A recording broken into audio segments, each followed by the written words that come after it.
మీతో మాకిక పని లేదు. ఎందుకన్నాడు ఆ మాట అనంటే, సర్వ సమాజము పరిశుద్ధులే. సర్వ సమాజం ఏమై ఉన్నారంట?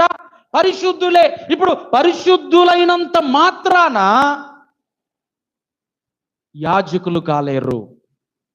పరిశుద్ధులైనంత మాత్రాన ప్రత్యక్ష గుడారంలోకి వెళ్ళి సేవ చేయలేరు. ఈ ఉద్దేశం ఏంటి అని అంటే ఒక మాటలో చెప్తా, గుర్తుపెట్టుకోండి. నేను లేవీయుడను, లేవి గోత్రంలో పుట్టినటువంటి వాడును, కాబట్టి ఇప్పుడు నేను కూడా యాజకుడినే అని చెయ్యాలి అని ప్రయత్నం చేశాడు. అంటే లేవీలు అందరూ, లేవి గోత్రంలో పుట్టినంత మాత్రాన లేవీలందరూ కూడా యాజకులు కానే కాదు. మరి యాజకులు ఎవరు? లేవీలే. మరి యాజకులు ఎవరు అంటే కేవలం ఎవరో తెలుసా?